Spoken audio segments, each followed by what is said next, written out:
7 o'clock, Your Worship. Thank you. Good evening, everybody. I'll bring this regular council meeting to order Monday, March the 21st, 2022 at 7 p.m. and to acknowledge that we are on the traditional territory of Stahelis.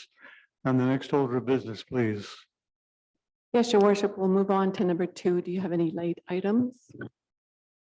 Late items. Next order, please. Thank you. Can I have approval of the agenda then, please? By Councillor Piper, seconded by Councillor Vidal. Call the question. All in favour? Thank you. Next order of business.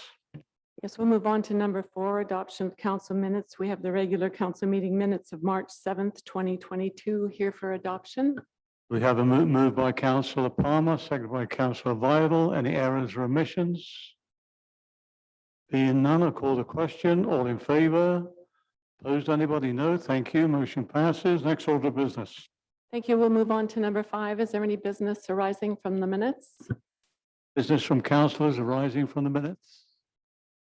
Being none, we'll move on, please. Thank you. We'll move on through to 7 delegations and petitions. This evening we have Lauren Mitchell and Dr. Jim Corkle regarding pledge advocacy for the Agassiz-Rosedale Bridge improvements. Welcome, folks. Come forward and do your presentation.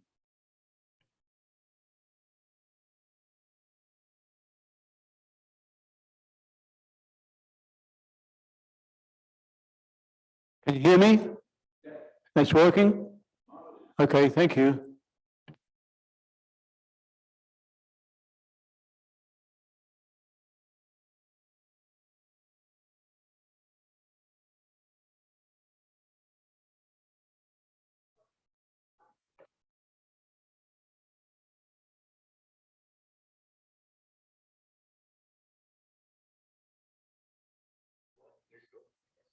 Okay, does it work? Perfect. Okay. All right. Good evening, Your Worship, councillors, everyone. Thank you for having us. My name is Lauren, and I'm here with my new friend, Jim, and we are here to speak with you tonight about why we believe improvements to the Agassiz-Rosedale Bridge are necessary and long overdue, and to ask for your support. I'm going to go over a lot of this quite quickly due to time constraints and the amount of information I have, but I can provide any more details. Excuse me, Lauren, if you run over a little bit, I'll let it go. Don't worry. Okay, perfect. Yeah, I can provide more details if anyone has any questions. So, first of all, here is a timeline of what the process looked like to get the original bridge built. Basically, there were 46 years between the first petition in 1910 and when it finally opened in 1956. Not only did the bridge usher in massive economic changes to the area, it transformed our societal habits overnight. For Harrison, it provided a boost to tourism and sparked ideas and growth. The sandy beach and lagoon were installed shortly after it opened, followed by the construction of Hemlock. When it first opened, the speed limit was 50 kilometers an hour or 30 miles per hour, which was the municipal limit at the time. It was originally a toll bridge costing 50 cents to cross. And the earliest historical data I could find for traffic was from 1963. And at that time, about 1,000 vehicles a day used the bridge. Despite all the benefits, not everyone was thrilled with the bridge. Not only was it way over budget, as the original cost estimate was $2 million and it ended up being somewhere between $4 and $5 million. But as per a quote in the province newspaper right before it opened, the bridge is going to give the RCMP a major headache. Residents claim the span is far too narrow and a little bitter that the government didn't provide a 4-lane span that would take care of traffic needs well into the future. So personally, I've had concerns with the bridge since I first started driving over it as a teenager. But a couple weeks ago, a 2012 engineering report that was done by MOTI was made public through a Freedom of Information request. And after I read it, I decided it was time we should do something about it. So we are all very well aware of the history of serious and deadly crashes on the bridge. Head-on collisions are very common with no median and vehicles often crossing the center line. The lack of shoulders make it nearly impossible to turn around and difficult for emergency vehicles to get to the scene of an accident. So I did a quick Google search and I just found a basically list of some of the most notable incidents on the bridge. I'm sure some of you remember and recognize some of these news articles that were in not only our local paper, but across the country, especially the one with the truck that went off the side of the bridge. So when the bridge is closed, there are two available detour routes. There is the 70-kilometer route through Hope and the 100-kilometer route through Mission. The bridge itself serves as a detour if either Highway 1 or Highway 7 are shut down, which can create a significant increase in traffic volume. For example, in November during the landslides and flooding, there were 2 weeks in November where the road saw up to 21,500 vehicles a day. So while the lanes themselves are to current standards, which is 3.6 meters wide, there is no median and the shoulders are only 30 centimeters wide when they should be at least 1.5 meters. The narrow 60-centimeter curbs cannot be used as a sidewalk, especially because the impeding light standards that have been installed on top. There also aren't any signs warning motorists about a lack of a shoulder on the bridge or signs telling them that they have to share the lane with cyclists. Large transport and recreational vehicles make up roughly 10% of current bridge traffic. And from here, you can see modern vehicles are quite wide and large compared to the standards in 1956 due to safety standards and consumer needs. So my main takeaway from the 2012 report was that the engineers basically predicted that the bridge would be functionally obsolete by 2057 due to expected traffic levels. Now, I'm not a statistician or an engineer, but I ran their numbers in Excel. They used the start of 9,100 vehicles a day from 2012 and used their predicted 2% traffic growth rate. So they would have estimated about 22,000 vehicles a day in 2057. So that's what I believe they consider the bridge's maximum capacity. In reality, the traffic growth rate has actually been around 3.7% between 2012 and 2021. So if that trend continues, we will reach 22,000 vehicles a day by around 2037, which is only in 15 years. And if you remember from my last slide, we reached that level actually in November with the traffic coming from the other highways. And I would like to also note that these numbers aren't taking COVID into consideration because it's possible that traffic levels that I use to calculate that growth rate aren't accurate because they might actually be higher if it was not for school closures, travel restrictions, and people working from home. Another issue brought up in the report were the bridge railings, most of which are missing bolts, and they don't believe crash testing was ever done on them. They are also only 1.2 meters high, and current minimum safety standards is 1.37 meters. In 2017, the province committed $36 million for seismic upgrades to the bridge and the Rosedale overhead bridge. The overhead bridge was completed in 2018, but the safety upgrades to the main span have since been scrapped. So in addition to addressing the safety concerns, there would be so many benefits to following through with their promise of upgrading the bridge. Importantly, this project would create an opportunity to work together with local Indigenous communities towards reconciliation and should only happen if they are extensively consulted and decide it's in their best interests. The bridge is estimated to provide $300 million in value per year based on current traffic levels and inflation, and this will only continue to grow. The natural gas main line that is suspended underneath the bridge gives it additional value. As with any large infrastructure project, it would be expected to create many jobs and construction tender opportunities, as well as the space for skills training. The addition of a bike lane would encourage active transportation and commuting.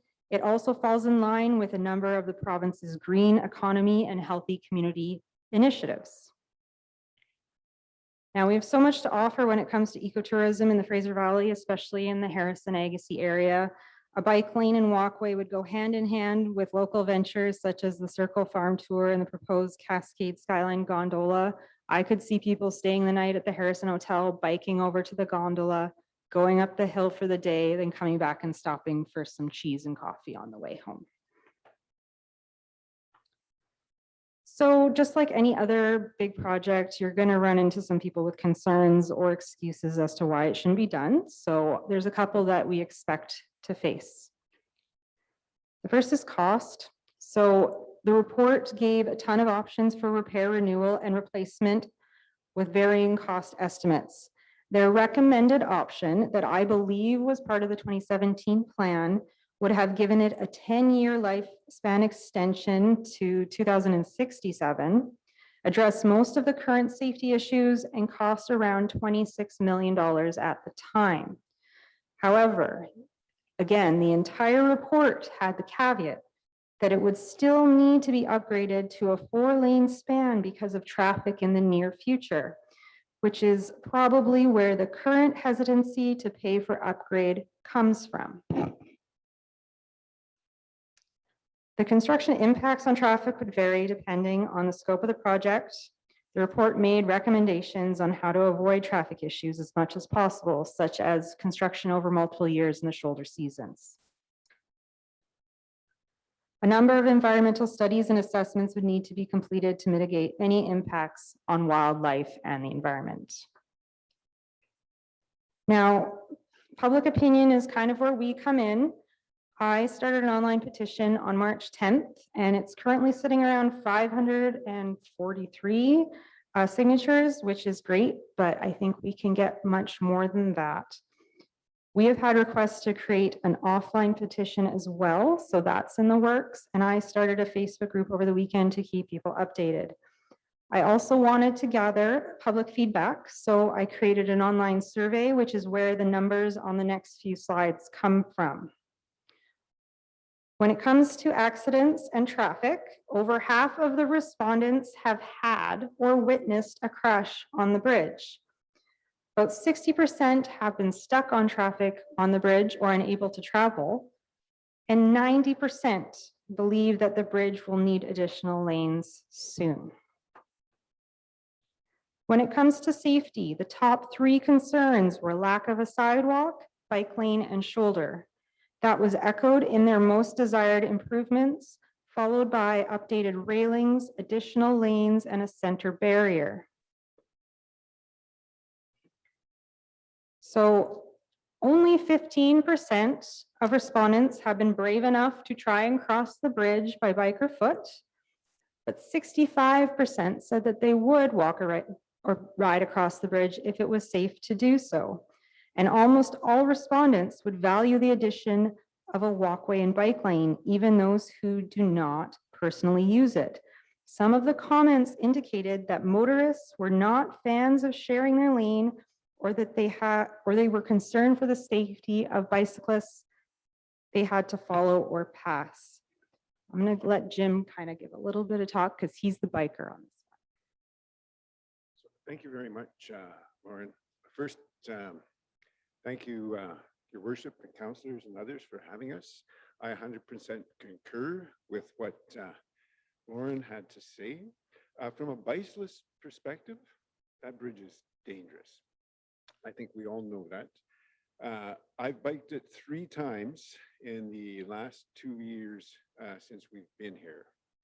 Now, I originally came to Harrison about 37 years ago, and I lived in Chilliwack, but I came over here because I met a fine young lady, a Harrison gal, that I eventually married. And she was biking back and forth across that bridge 2 or 3 times a week just to get to work in Chilliwack. I said, hey, that's fun. So we would bike here, the whole bike gang. We'd bike out a couple of times a month just to come to Harrison for a visit. So here we are back in Harrison, and I've tried the bridge, as I say, 3 times in the last 2 years. It's a lot different now. The traffic is at the 12 to 13,000 vehicles per day. And if the BC stats, the BC traffic stats, which are freely accessible to all, show that 10% of that traffic is transports, the big guys. In the times that I've biked that bridge, I don't know how many transports have been behind me, and you're lucky when you have them because they slow down, you can hear something big, and they're giving you your space. You're hanging on an area literally about half the size of one of those tables and just trying to keep straight. You can't turn your head because you'll wind up in the traffic. So you're hoping they're going to pass you. They work it out. They see the other ongoing transport trucks. Lauren has posted a video online of that bike ride of mine over the bridge, and you can see how dangerous it is. Those aren't the ones that scare me. The ones that scare me are the recreational vehicles, particularly cars pulling those 5th wheelers. When those go past you, you've got literally 2 inches between your bicycle handlebars and that trailer following it. Do you see a whole bunch of stats on the bridge about bicyclist accidents? No, you don't, because nobody is stupid enough to bike that, apart from me. And I would recommend just don't do it. Linda and Dana, another new Harrison resident, both very active bicyclists, when I told them I was going to make the video, their answer was don't. Dana looked at that bridge and her husband. It took them three seconds to figure it out for a cyclist. Their nickname for that bridge is the Bridge of Death. Stay off of it. So I don't have the stats because they're hard to get because nobody likes it, but I think that's good. It's a dangerous bridge. We're asking you for your support to get these upgrades sooner rather than later, in the interest of public safety, as well as the honesty of all of the stats and economic benefits that Lauren had explained to you. Thank you.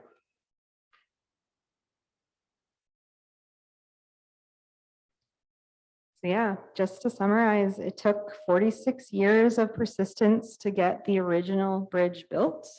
And it's going to take cooperation between communities and stakeholders combined with public pressure to fix it. Our plan is to continue with the petition, ask for letters of support, use social media and the press to keep the pressure on because we don't want this to take another 46 years. What we really need is governing bodies, officials, and stakeholders to publicly pledge advocacy for the project. We understand the limitations due to bureaucracy and procedures, but I believe that by working together, this is something that we can get done. Thank you. Thank you both of you for the presentation. Before I give it over to council for questions, that later on when we're doing our reports, I will be bringing forward a recommendation to council to formulate a letter to the provincial government regarding the bridge and what needs to be done. I've dealt with this with other mayors for several years. And the last we were told it was going to be done with cycle paths on the sides, and that hasn't happened. So it's a great presentation. I would also ask Lauren if I could have a copy of the presentation. I may need it. You send that to my staff. Thank you. Any questions from council? Yes, Councillor Vital.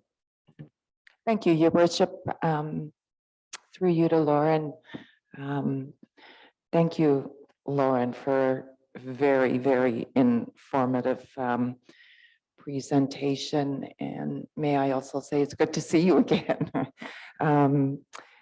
We all know that the entire Fraser Valley has experienced exceptional growth over the last few years. And Harrison is certainly no exception to that. With this growth, our transportation infrastructure needs to keep pace, not only for vehicles traveling the Agassiz-Rosedale Bridge, but also recognize the need for active transportation alternatives. So just thanks again for your initiative and continued involvement in working towards making our communities better. And you have my support in reaching your goal. Thank you. Thank you, Councillor. Councillor Piper. Thank you, Your Worship, through you to Lauren and Dr. Jim. Thank you for this evening's presentation, much appreciated. And thank you for taking the initiative. That grassroots approach really has a positive impact often. So my hat's off to you. You have 100% of my support. Just a couple comments of that I noted in your presentation. I work in the transportation realm, so counts during 2020 in many municipalities and regions due to COVID were not as per normal. So you're right on track there. I've often said over the years, and while advocating for something to be done with that bridge in past years, that you have to be an absolute perfect driver every single time, and you have to rely on everybody else being a perfect driver, let alone feeling vulnerable on a cycle or being a pedestrian there. So thank you for sharing your experience. It often makes my heart stop when I come across a cyclist on there and the mama bear comes out and I protect them with my vehicle until we get over. So I totally appreciate that. So alternate modes of travel are going to be more significant in all communities, and ours is no different.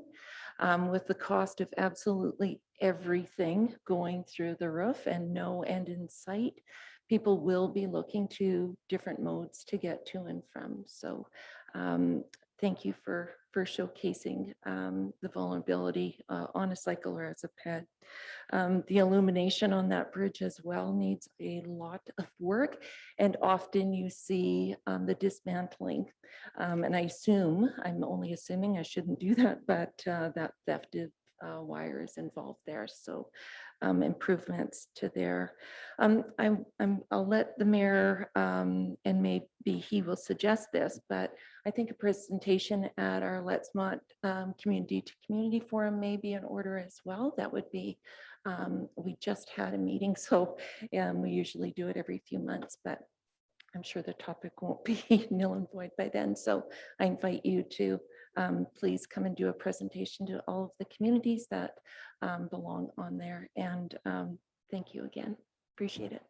And Councillor, before I give it to Councillor Palmer, yes, that's a good point. Also, Kelly Padden, our MLA, that's your line of attack, is get hold of her and get her to see the presentation. Councillor Palmer.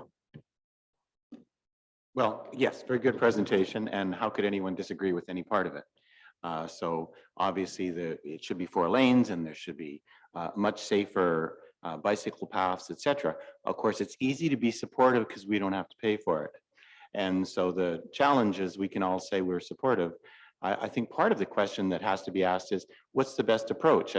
I mean, I think a whole new bridge is in order. I don't know that the provincial government is going to come to that conclusion very quickly. To me, the biggest need actually is the cycling and pathway in terms of safety. And that seems to be an easier goal to accomplish. I mean, it's always hit me that cycle tourism should be a large part of what we have here. People should be coming, staying at the hotels, and being able to ride and do the farm tours, etc., and cross over. That seems to me to have a large economic possibility. So I'm supportive.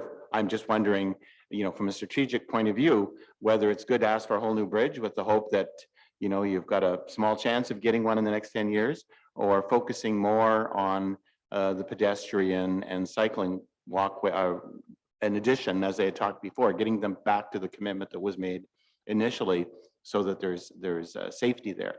Because I can see as a huge safety issue. But yes, I support a brand new bridge.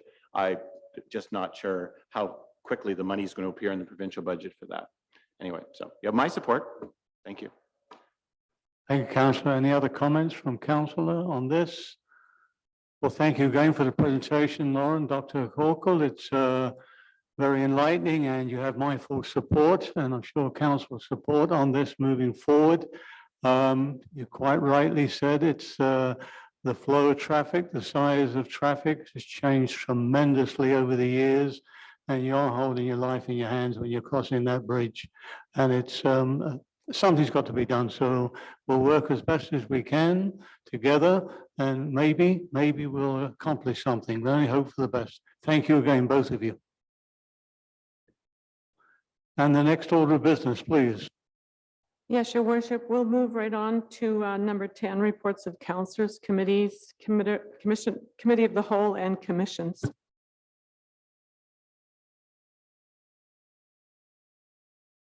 Super, sorry. Yeah, good evening. On the 8th of May, I attended the Agassiz Harrison Historical Society Working Group. On the 9th of May, I attended the C2C meeting, the Les Lamont. Also on the 9th of May, I attended a webinar of the Alzheimer's Society for BC on advanced care planning for people living with dementia. On the 8th and 10th of May, I attended a Zoom meeting and training with some members of the CNIB on Bill 6, the Accessibility British Columbia Act, which is now law. On the 14th of May, I attended a Zoom meeting with the Agassiz Harrison BCCRN as part of Fraser Health. On the 15th of May, I attended a Zoom meeting and webinar with the BCCRN again on older adults, digital skill literacy for older adults. And on the 15th of May again, I attended a webinar with the Taramac Institute on reduced fair transit solutions for rural and urban centres. 16th of May, I attended another video and training with the Alzheimer's Society on assessing services. And on the 18th of May, I attended a Zoom meeting with Fraser Health. Thank you. Thank you, Councillor. Councillor Palmer. I attended the C2C meeting and the library meeting is not, there is not a library meeting this month. So those are my areas of responsibility. I was going to take the opportunity, since the councillors at various times have taken the opportunity to talk about the days that are coming up, like International Women's Day and such. I was going to say that it's my hope, as we're now getting into the last 6 months of our council term, I was hoping that, and I just to give notice that next meeting, I was hoping to have a couple of items added to the agenda. I would like the village to set up a committee to deal with cycling and enhanced cycling possibilities along the beach where they act. So perhaps a committee that would have some community involvement. I also would like to propose a bylaw that prohibits the use of Roundup in the community. And I am worried that the master plan for trees is not going to happen during this council term quickly enough. So I was hoping that we could create a bylaw with regard to the issue of planting trees on new building lots in terms of requiring trees. So just raising those issues as things that I wanted to raise next month at the next meeting. Thank you, Councillor. I see our CEO is writing that down. It's probably going to be a committee of the whole, am I correct? Some discussion? Certainly, Your Worship, we could move those items forward to a committee of the whole. Thank you. Councillor Piper. Thank you, Your Worship. On March 8th, I attended the International Women's Day at the University of the Fraser Valley, presented by the President's Leadership Lecture Series.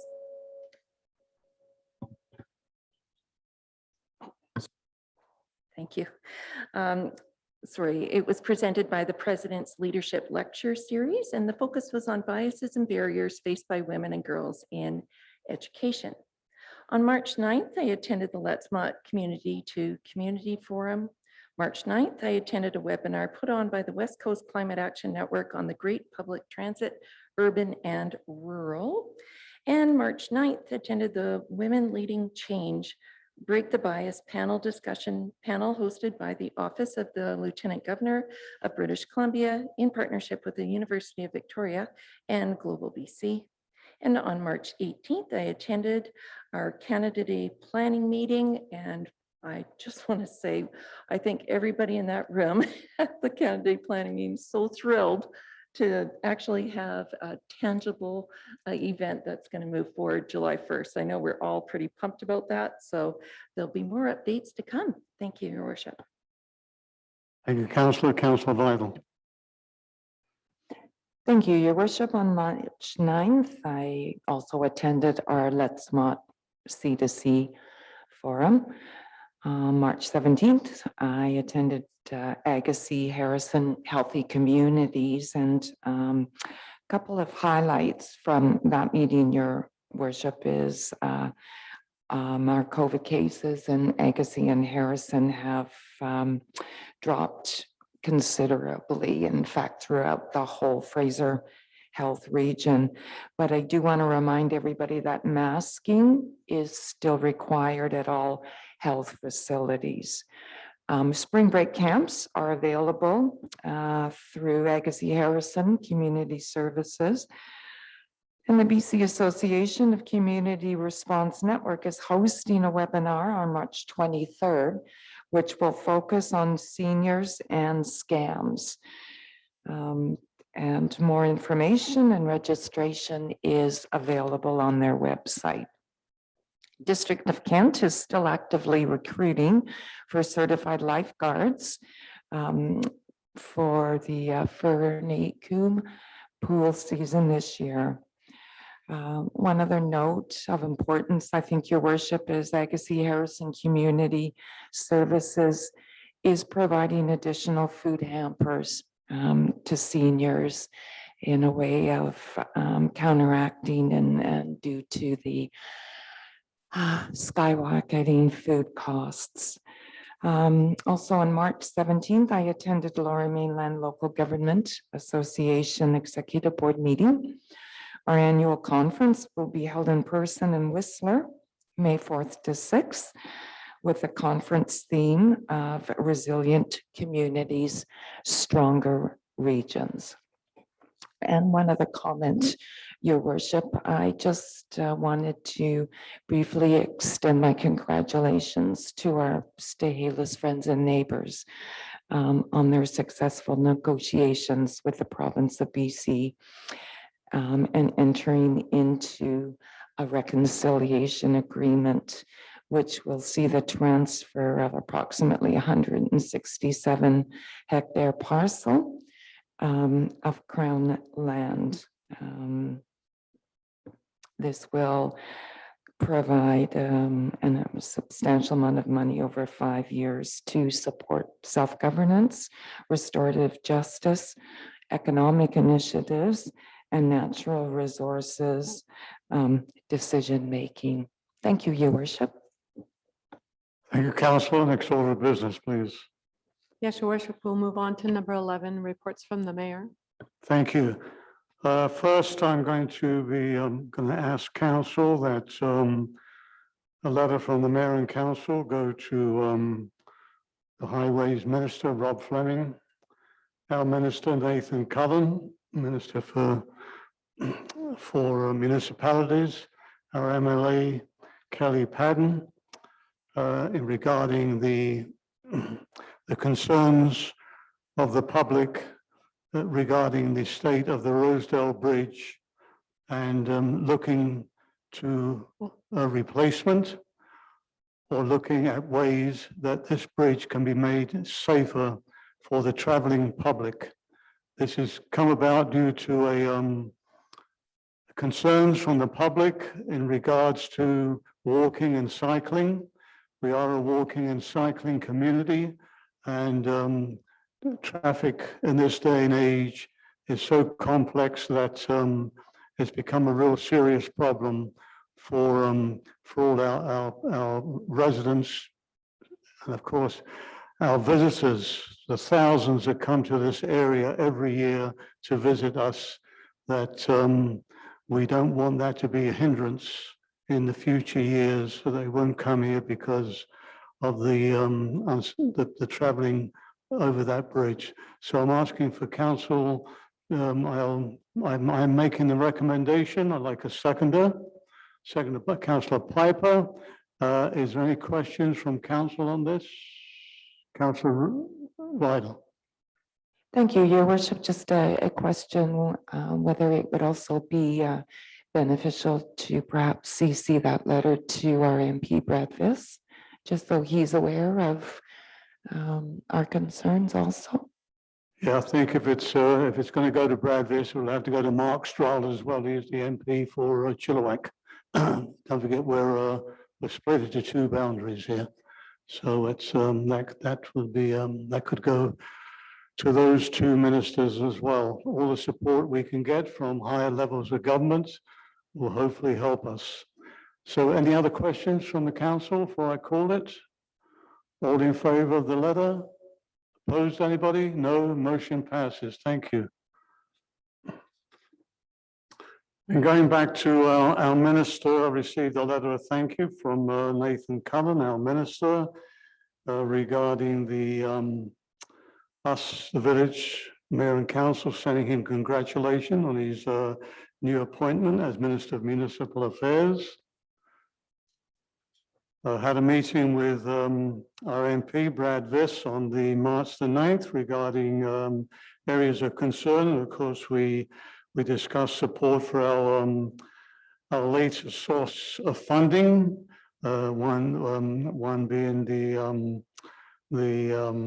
the highways, and a couple of others that were there for him to support us. Believe it or not, you know, these people do support us when it comes to our trying to get funding for our communities. And Harrison, as some may know or some may not know, but we've been very fortunate in this community for a number of years with funding from different levels of government, and of course our hotel tax, which has built everything beautiful that you see in the village from the front entrance to the beach. And of course, the other funding has been through a lot of hard work from council, but more so from our staff who have to do the background application portion of it, which is very important. On the March meeting with our minister, it was Josie Osborne. As you all know, she is now Minister of Lands, Water Resources and Fisheries, and we met or said hi to our new minister, Nathan Cullen, and basically it was a get to know him a little bit, but the topic for the day was from our minister, Lisa Bear, regarding connectivity for many rural communities that do not have internet connections of any kind. And provincial government is putting in 289 million for rural and Indigenous communities so they can have better contact. As Councillor Piper mentioned, we had a very good turnout for Canada Day meeting. Some 11 or 12 were there to discuss it. When I was asked about this earlier this year, as things were beginning to improve, I said, let's go full blast, let's get going with all our events, and let's get people moving again, enjoying themselves, and God keep us safe, of course, and nothing serious will happen, but all the events in Harrison will be moving forward this year, and Canada Day is one of them. So it's a good meeting with a lot of discussion, how to do the preparation, and a very good committee. Stahalis meeting, that's the community meeting was one of just general discussion around the table. This is where, for those in attendance who may not know, it's where Kent, District of Kent, Village of Harrison Hot Springs, the Scarlets First Nation, Seabird Island Band, Stolo Tribal Council, Stahelis, all get together for mutual discussions in their areas. One ongoing discussion, and still is ongoing, is sediment removal from the Fraser River to protect our communities. And, you know, I've personally been dealing with this with many mayors over the years regarding sediment removal and the billions of dollars it could cost if we had a tragic disaster, and unfortunately a tragic disaster did happen. And it's just unfortunate, but there you go. But we keep plugging on and doing the best we can. We're working together. And at the Fraser Valley Regional District, basically one of the highlights was the growth strategic regional plan that they're going through at the moment. One thing that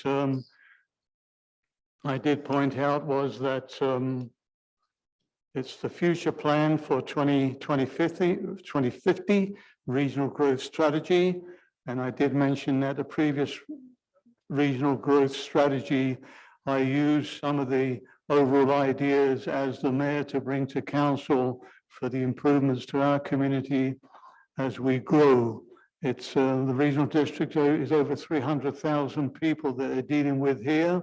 And their public engagement was something that we kicked off in this community, which is have your say or bang the table. And they did the same thing for communication with all the public to get the information in. There were 436 participants. Harrison was just 2% of 7 that participated. Engagement level ratios was bang the tables was 60%, and regional district growth strategy for the growth strategy was 53%. 1,482 participants were aware, 952 informed participants, and 347 engaged participants. So that's an ongoing document. It should be completed this summer. And that does help our communities moving forward with the growth in transportation, housing, cycling, which we were just talking about, recreation, and of course, transportation being one of the important ones, and of course, affordable housing. Yeah, that's that. And the last one is that the Abbotsford Senior Games is being hosted in 2023 next year. And anybody out there who would like to participate on the board, to contact the Abbotsford Parks and Recreation. That's the end of my report. Thank you. Thank you, Your Worship. We'll move on to number 12, reports from staff. The first report we have from the operations manager regarding the water treatment plant membrane module replacement. Number 7, Mr. Cook. Thank you, Your Worship. The Harrison Hot Springs water treatment plant treats the village source water to a quality that exceeds regulatory standards using ultrafiltration membrane technology. The water treatment plant was built in 2014 with the initial installation of 22 membrane modules. In 2018, Council authorized the purchase of an additional 22 membrane modules, which were added to keep up with the peak demand. The addition of this second membrane enabled the village to extend the life expectancy of the membranes from 4 to 5 years to 8 years. At this point, the original 22 membranes installed in 2014 have reached the end of their useful life and therefore require replacement. It is recommended that Aslan Technologies, the original supplier of the water treatment plant, be awarded the contract to supply and install the replacement train of 22 membrane modules. Aslan's scope of work will include procurement of membranes, modules, valves and hardware delivery, installation, membrane removal, startup assistance, program warranty, and technical support. The membrane module replacement project is expected to cost up to $220,000 and will be funded by water utility reserves.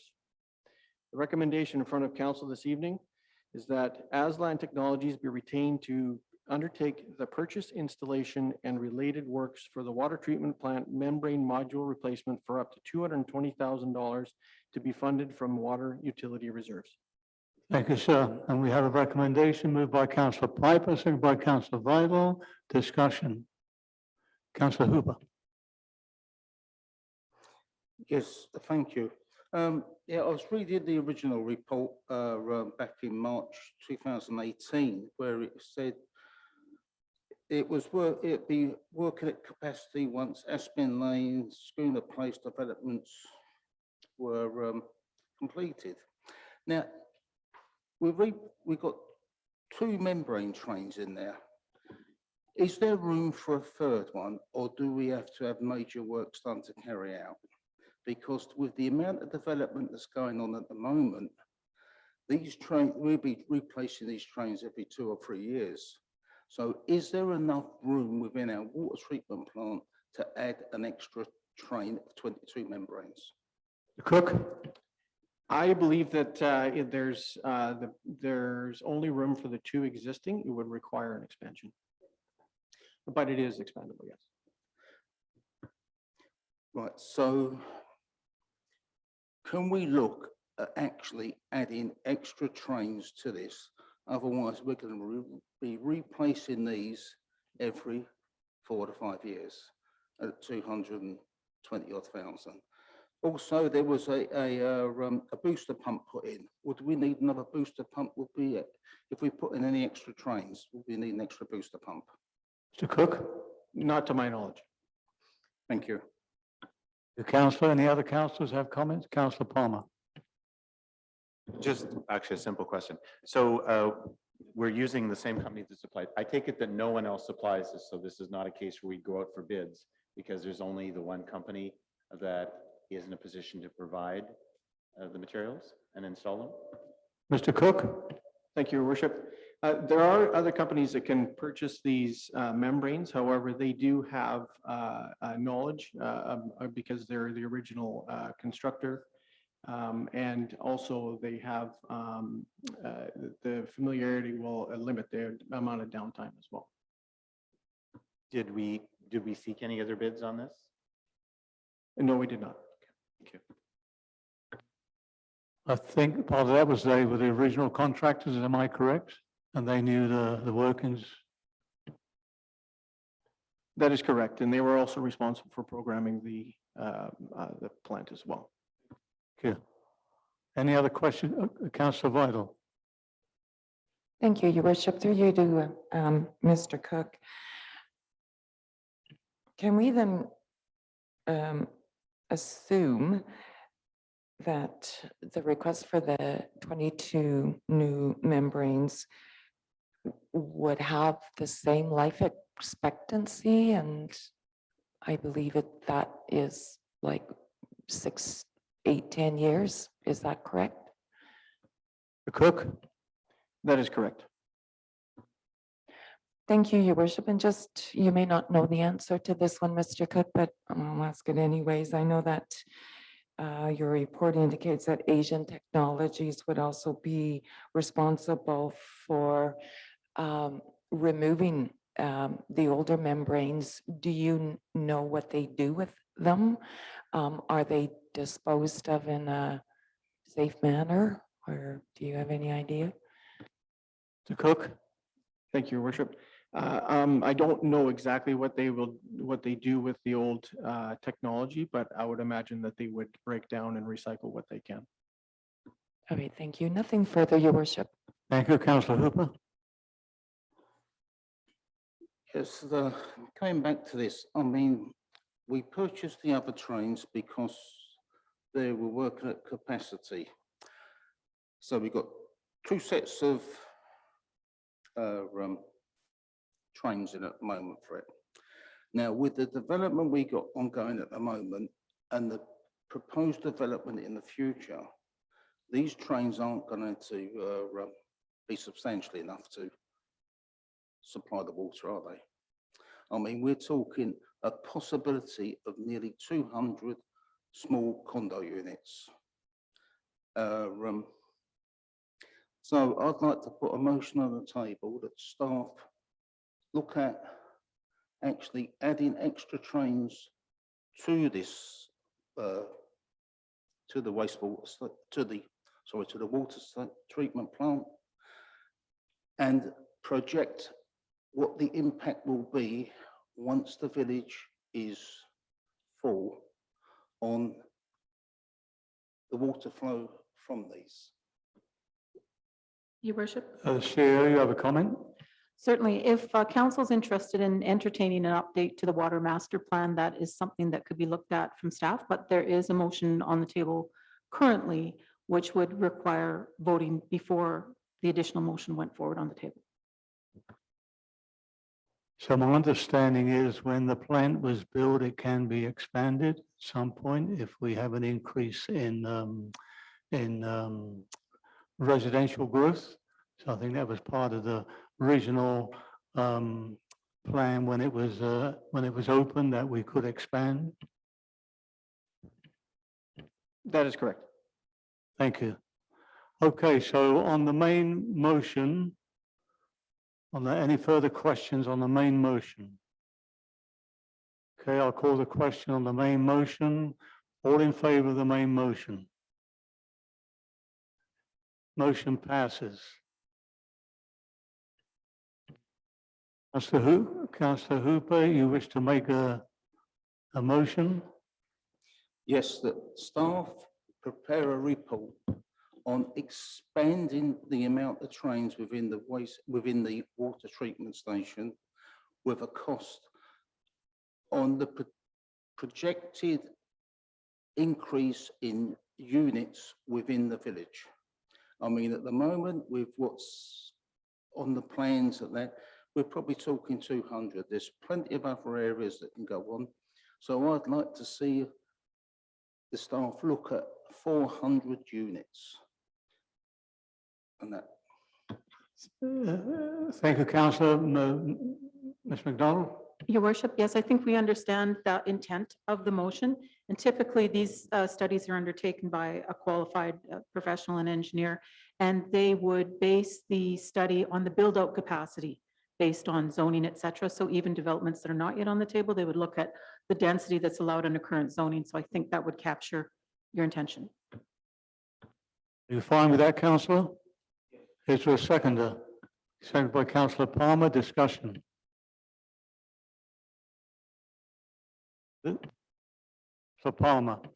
Well, I just wanted to say, in terms of providing us with the information, that would be useful, because there's always speculation about, you know, what capacity we have at present. So I think it would be useful to know that, and that would come from that, as well as when we may need to make an expansion, if it at all is necessary, and what the cost would be. So it seems to me it's a reasonable issue. The only thing that would mitigate against, in my mind, would be if I were to find out that the cost of the consultant is numerous thousands of dollars to give us those answers. That would be a concern that I would have. Be patient and wait for the CEO to come back with that at some point, but they're not normally that cheap. If you, yes, Ms. McDonald. Yes, your worship, if we can fit it into our existing financial plan, which has been recently passed by council, we'll go ahead with the work.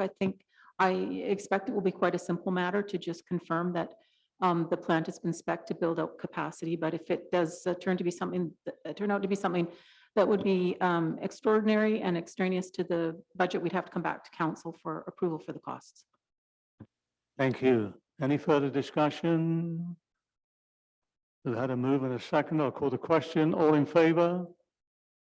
Motion passes. Thank you. Nobody opposed. Sort of business, please. Yes, your worship, we'll move on to the next report. This is from the planning consultant regarding the official community plan review update. Mr. Cossey, good evening. I can't hear you, Ken. Good evening, your worship.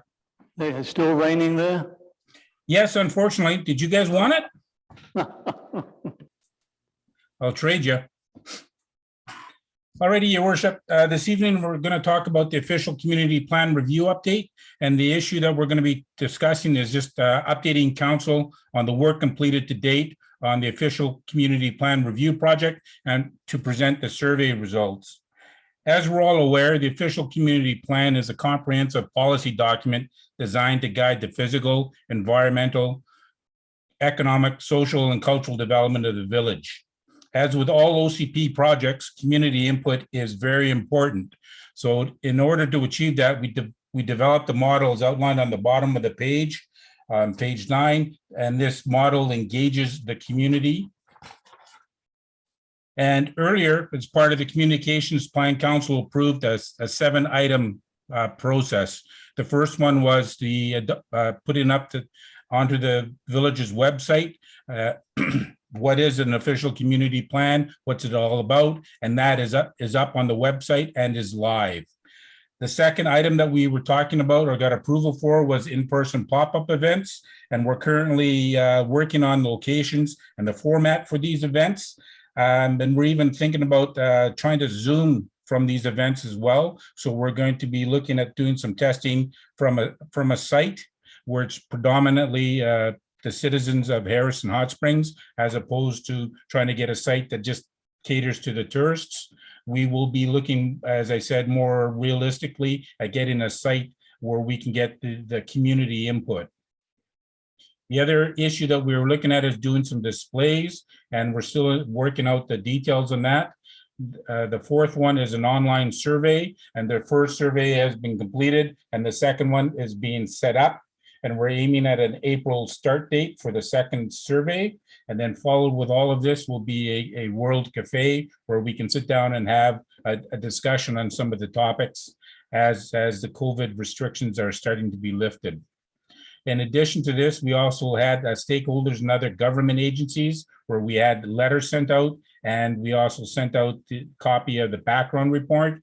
And the offer also went out to the Tourism Harrison River Valley Association to meet with them if they wanted to, and the same with the Harrison Agassiz Chamber of Commerce, and the Chamber of Commerce requested a meeting which was held on February the 8th. We've sent out letters with a follow-up request, or if they want to have an additional OCP meeting with the Stehelas First Nation, and the letter has been sent, and at the date of this report, no meeting has been requested at this time. In addition to this, various introductory letters were sent out to the following: to the Agricultural Land Commission, the District of Kent, the Fraser Cascades School District, Fraser Valley Regional District, Fraser Health, the Minister of Transportation and Infrastructure, and we've received back an email from them indicating that they are looking forward to reviewing the draft updated official community plan bylaw. We've also sent letters out to the Harrison Hot Springs Fire Department and the RCMP. And the seventh and final was a presentation to the Advisory Planning Commission, which was held on January the 13th, 2022. Now turning to the survey, while the first survey was completed prior to the COVID pandemic, we only had 56 residents respond. So utilizing the same questions with one minor change, the survey was relaunched on the Bang the Table platform. And this survey was active from February 1 to February 28th, and we received 140 responses, 130 people residing inside of Harrison Hot Springs and 10 that were residing away from Harrison Hot Springs. In addition to the 140 responses, there's approximately 302 people that are aware of the survey. That means its awareness has been defined as visiting at least one page of the survey. There's been 231 people that have been informed, and this has been defined as downloading a document, visiting multiple pages, or responding to the survey.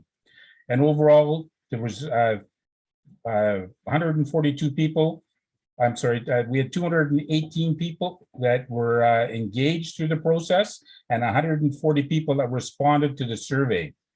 In addition to this, part of the survey, we had pinned comments where we asked people to pin things to the map and to outline whatever their concerns were. We had 8 pins, and out of those which means 8 individuals, means there was 57 comments that covered 14 items ranging from not listed in any order, outlined on page 3 and the top of page 4. One of the questions that we also added to the Bang the Table survey was whether the respondent owned or operated a business. And as outlined in the survey below, approximately 16% of the respondents own or operate a business in Harrison Hot Springs.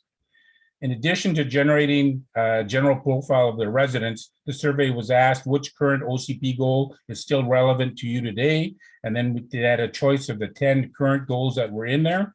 And if you look on page 13, you'll see that under the green section, under the number 75 and the red section with the number 86, goals number 8, provide for a mixture of housing types for all ages and incomes, was relatively lower than the balance. And the same with the goal to reduce community greenhouse gas emissions with only 86. Overall, this is okay because it just suggests mild support for a lot of things, but there was 2 things I'd like to draw your attention to with respect to this survey. The first is the results of the next question, where we did the flip to it. In addition to the question, what is relevant to you today, we asked which of the questions is not relevant to you today. And again, you can see that the provide for a mix of housing types for all ages and incomes was quite high at 43. And the goal to reduce community greenhouse gas emissions was also quite high at 27. And surprisingly, the second point is, this is the same result that we received from the pre-pandemic survey. So taking both responses into consideration suggests that there's broad support right now for goals 1 to 7 and number 9, and there's mild support for both goals 8 and 10. This is not an issue of concern at this particular point in time, but I'd just like to remind council that both these requirements are mandated by provincial legislation through the Local Government Act. And as we progress through the updating process, we'll need to keep this in mind and work on getting additional information out to the residents about these 2 goals. So with that, your worship, the recommendation is that the official community plan review update report be received for information. Thank you, Mr. Cossey. So it's just here for information. Any questions? Councillor Palmer, then Councillor Vital. Are we going to move the motion? Oh.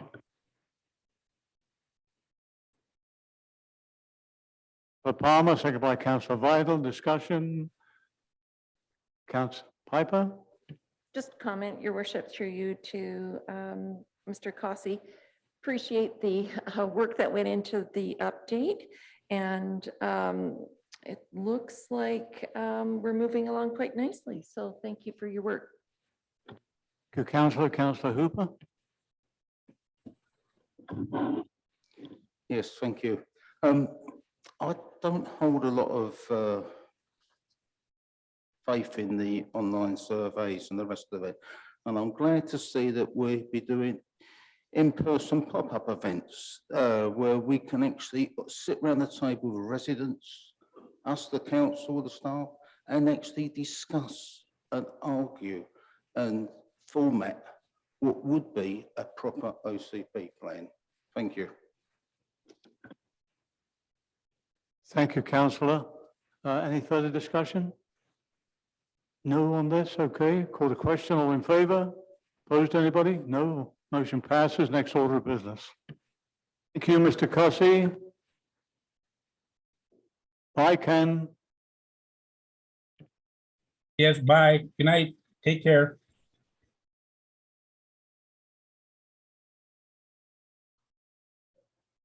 Thank you, Your Worship. Before we move on, I'd just like to take this opportunity to report out from the in-camera meeting earlier today and advise that this issue was the award of a contract for the Lagoon Berm and Plaza construction. Council approved the motion as follows: that the Lagoon Berm and Plaza construction be awarded to New Roads Construction at a cost of up to $695,782 plus GST, and that this motion be reported out at the regular meeting of March 21st. Thank you. Thank you. And the next order of business. Yes, Your Worship, we'll move on to number 13, bylaws, and we have a report from the operations manager regarding a subdivision and development servicing bylaw number 1179, 2022. Before I give it over to Mr. Cook, just to remind council, it's only here for first and second reading, so there's opportunities again to further discussion, and this comes back. So I'll hand it over to Mr. Cook. Thank you, Your Worship. Subdivision and Development Servicing Bylaw number 578, 1993 has been in effect since 1993 and is considered to be out of date. The proposed new updated subdivision and development servicing bylaw number 1179, 2022 has been prepared using current industry standards and engineering best practices. Accordingly, the bylaw is hereby introduced for first and second reading. The recommendation in front of council is that subdivision and development servicing bylaw number 1179, 2022 be introduced and given first and second reading. So we have a recommendation moved by Councillor Vidal, second by Councillor Piper. Discussion. Councillor Hooper. Yes, thank you. It took some reading, and I've got to admit, I wish this had been in place earlier. It would have saved the council so much problems. On page 36, we've got the utilities separation and alignment, which seems to be in contradiction to the drawings laid out on page 153 and 154, where there should be a vertical distance of 0.5 between the stormwater and the sanitary over a 1 meter distance. So I've got that as a concern.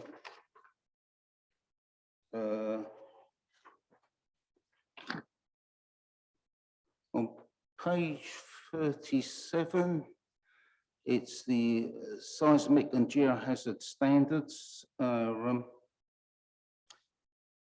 It goes into not only the geotechs and the landslide, but also soil liquidation in case of an earthquake. I take it these are all the responsibility of the developer or the landowner.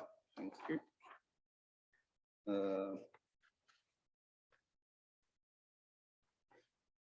Page 41, I take it that all subdivision properties will now be subject to having water meters installed, correct?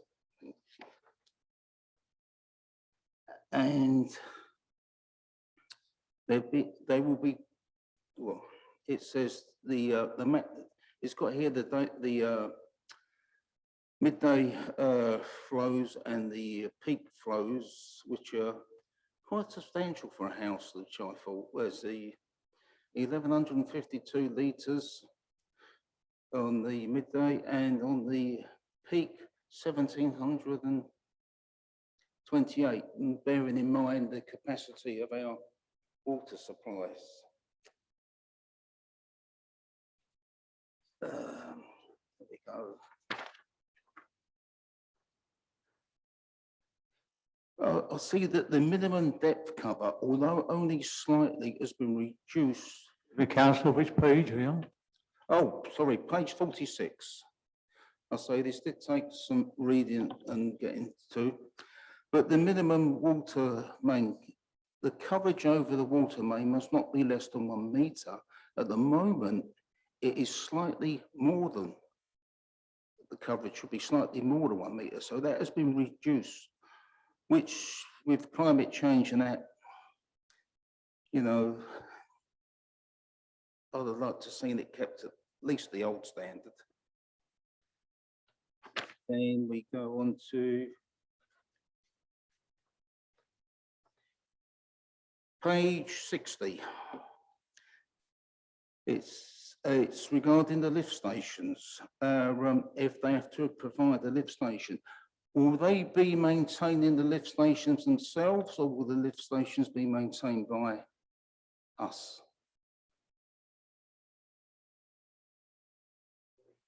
All right. And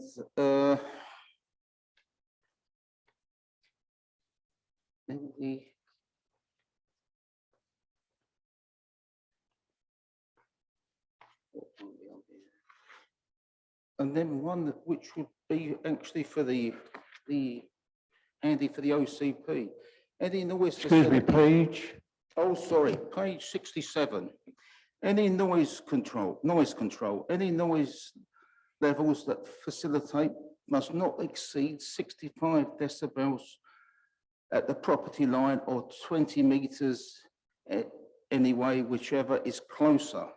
So this would be something that we should actually be doing in the OCP for our noise control. Thank you.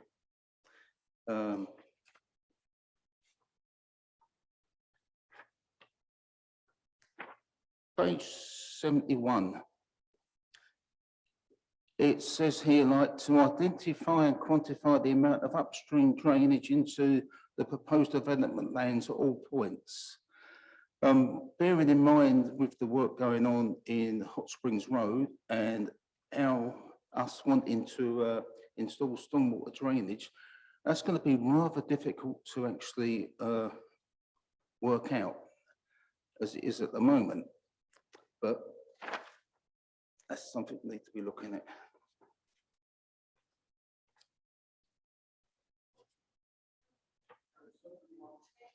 Yeah.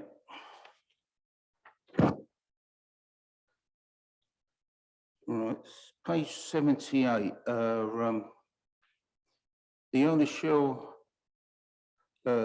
capacity for capture the first 80 millimeters of rainfall per day and restore it to the natural hydraulic pathway, promoting storage and that.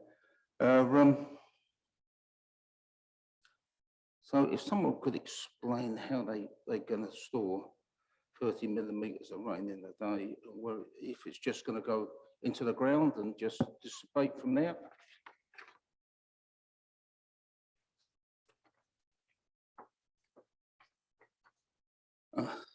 Page 82, natural water courses. I think there's a recommendation that they should not be used, but whereas they are, we have outlet controls, depth freights, and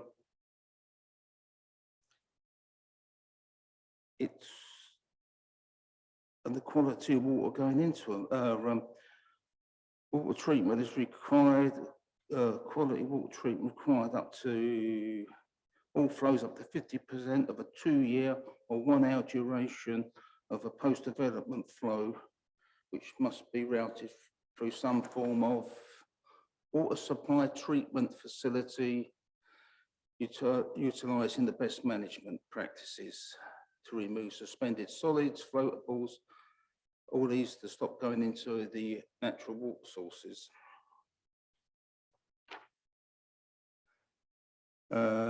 Page 84. Each lot should be graded to drain to the municipal storm drainage system. Now, as we haven't got any storm drainage over on that west side of Hot Springs Road, this again will actually put pay to any further developments along there until we get our storm drainage in.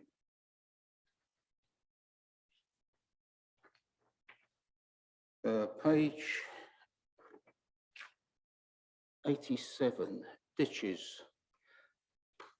Open ditches for drainage are not acceptable unless otherwise approved by the village. Now we have a drainage ditch that's at the back of most properties on the west side of Hot Springs Road. Unless they're ours, we can't have any water draining into them.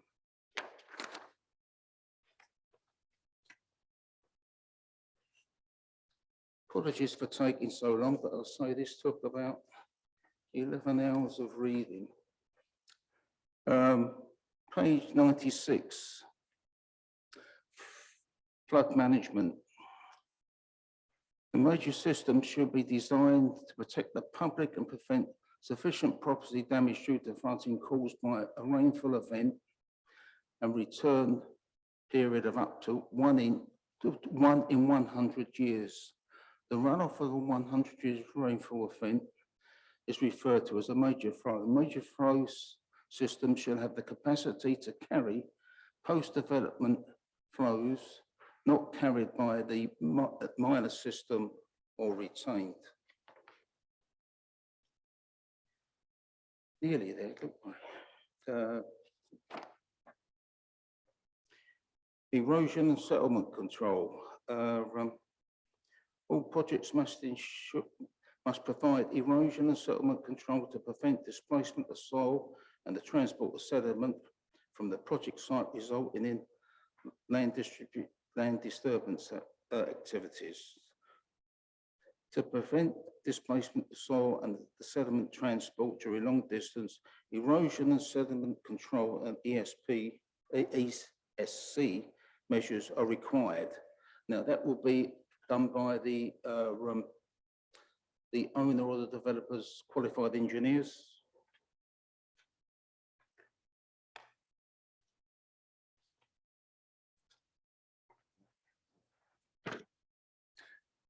Yes, page 103 on the criteria, next to the 60k per hour, it's got 50 LCMs per hour.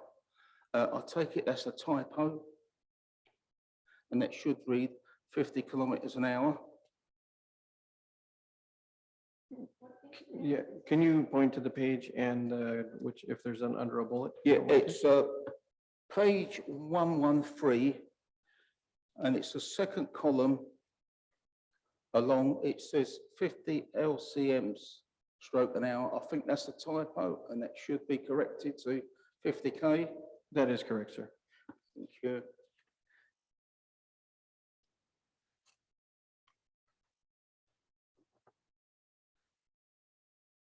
And the last one that I've got, so unfortunately, I didn't manage to read all of this document. I'll attempt to do it over the next week.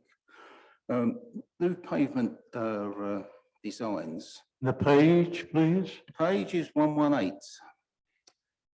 It's got a design life of 20 years. Now, if it's a normal subdivision, you don't normally put design lives on subdivisions. As design lives are normally meant for highways and motorways and the rest of it, because they're projected on minimum standard axles or million standard axles, which are vehicles over 10 ton. So design life of 20 years, do they mean the actual surface design life or the complete structure of the road as the design life? That would be the surface of the road. And that is a design standard. Doesn't mean that it's going to last the 20, it could be much more. Yeah, I mean, because the only damaged vehicles or your normal cars due to the road surface is the PVS, the polished stone value, which can be easily rectified, but no, and so that's all I managed to get through. Thank you. Thank you, councillor. I'll leave it to Mr. Koch, whether he wants to answer all those or he wants to formulate it and come back with the answers. I'll leave it up to you, sir. Thank you, Your Worship. That was, I will apologize to council for the length of the bylaw. I did my best to pare it down to something manageable, but I do understand that it is quite a bit to take in. That was quite a shopping list, Councillor Hooper, and I would request that you put it into, formulate into a form that I can actually decipher and provide answers. But I do, a couple that I did pick up on, The mapping or the mapping, the drawings in the back are not to scale. It's just a representation for road width and what's expected to be seen. And the lift station comment regarding lift stations, if it was to be a private lift station, that would be maintained by a strata or the property owner. But however, if it's in the municipal right of way, then of course it would be municipal responsibility to maintain. Thank you. Now the councillors have Councillor Palmer and then Councillor Piper. Thank you. I'm going to reiterate what Councillor Hooper had said. It's lengthy. I didn't finish it either. I pulled off the one from 1993 so I could compare. I pulled off one from another municipality so I could see how we were comparing to a larger, some of the local municipalities. And apart from some of the engineering issues that are just beyond me, it certainly is a project that needs a couple of weeks of careful review. So in terms of the first two readings, I don't have a problem, but I'm expecting that if we see this the next time, when it needs a further reading, it'll be good for me to be able to kind of give it a much more involved review. I would take it that maybe the best process, if I have questions, would be to email you the questions in advance, so that maybe then rather than giving you a bunch of questions that day, that might be fairer to give you the questions in advance. So that's what I'll look at doing if I have questions on it. That's my intent is to go through it. And Excuse me, councillor, just to share as a comment on your question there. Oh, I apologize. I didn't mean to interrupt. We were just going to make the suggestion that once we get a sense of what some of the questions are coming from council, that or any of the subsequent questions that maybe Mr. Cook would receive by email, then we take this to a committee of the whole for a more fulsome presentation that would maybe speak to some of these issues. That would be a better way of doing that, because then we can spend more time on the issue than trying to resolve it at a regular council meeting. yeah, and if I could continue, I think that's a wonderful way of moving. No, that's fine. That's a wonderful way of moving forward, because it is a very lengthy document and yet a very important document when you go through it. So that would be fine. Thank you. Councillor Piper. Thank you, Your Worship, through you to staff. Thank you, Mr. Cook, for the comprehensive bylaw. I guess because of my background and used to going through lots of information in a short period of time. So I don't share the previous comments on the length. I think the bylaw deserves this this level of detail, and I appreciate it. I just have three quick comments for you to bring back. When I was reading page 78 in 4.10.1, where it was talking about providing capacity to capture the first 30 millimeters, I'm wondering if that it could be supported by native planting selections and strategic landscaping techniques as well. So I'm wondering if some verbiage could be added there if appropriate. My second is on page 129 at 6.5.42. I'm wondering if it would fit in that area where we talk about areas where there should be drivable grass for vehicle or emergency vehicle access. So I'm wondering if we could look into that a little bit. And my last one is on page 139 under 7.5 under street lighting. I'm wondering, I totally agree with the illumination. I'm just wondering if the design of the pole decorative or standard is worthwhile including as well, please. Thank you. Thank you, Councillor. Councillor Vital. Thank you, Your Worship. Through you to Mr. Cook, I just want to thank you also for the extensive draft. And I'm satisfied at this point that, you know, current standards and best practices have been included in the draft bylaw. And therefore I'll vote in favor of first and second reading, but I also want to thank our CAO for the suggestion that this also go to committee of the whole, and I will provide the opportunity for some more extensive discussion and questions. Thank you, Your Worship. Councillor Hooper. Yeah, last question. Was this the subdivision development service bylaw that was drawn up by CTQ? Yes, it was. Thank you.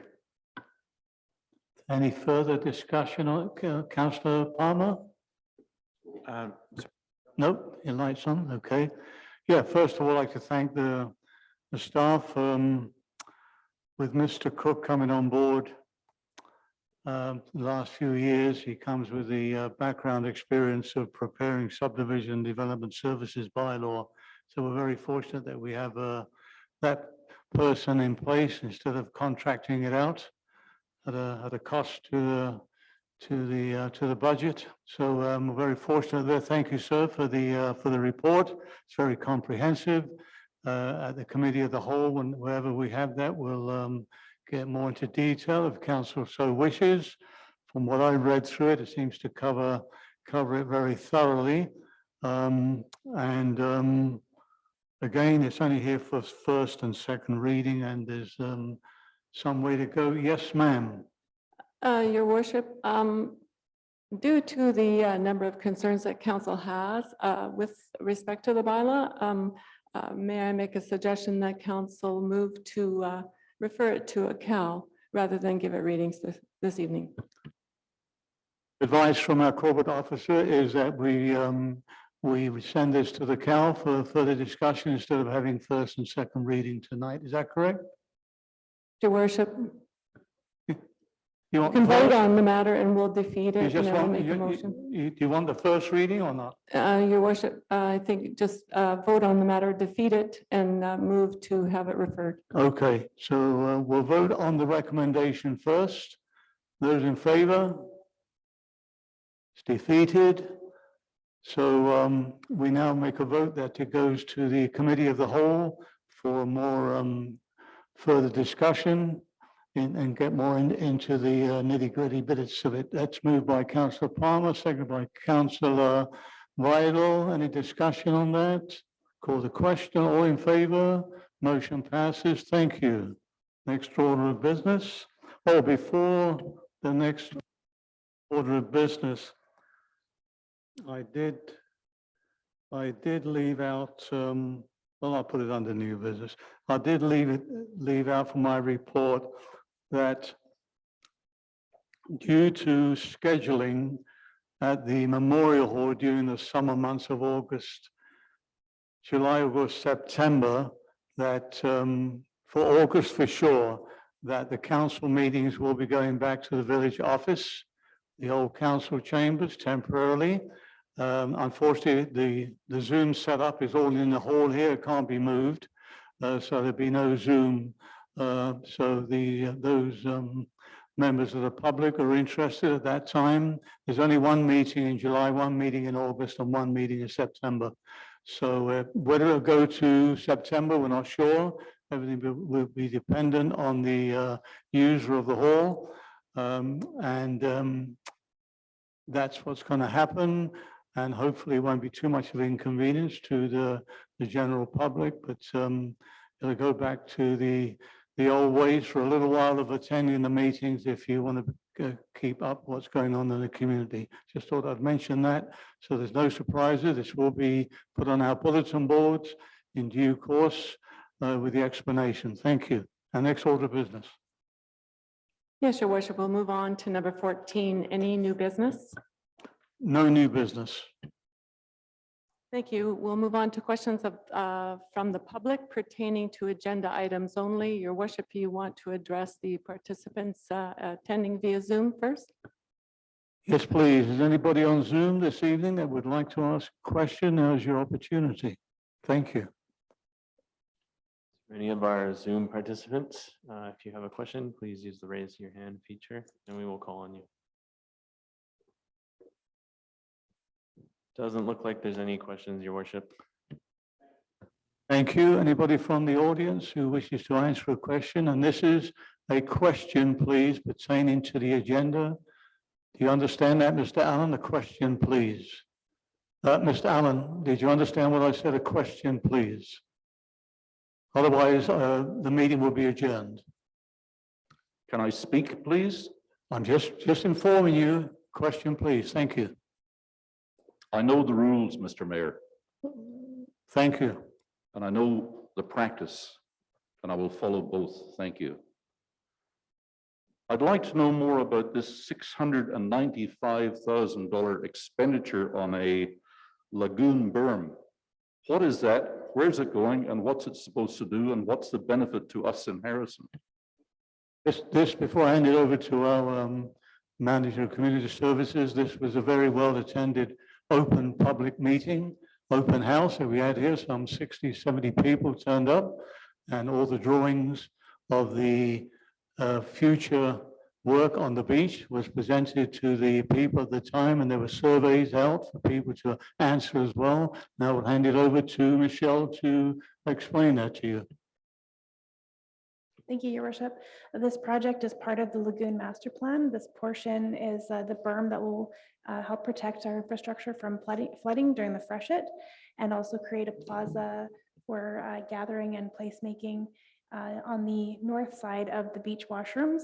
And it was funded through a provincial tourism dependent communities grant and the Resort Municipalities Initiative grant.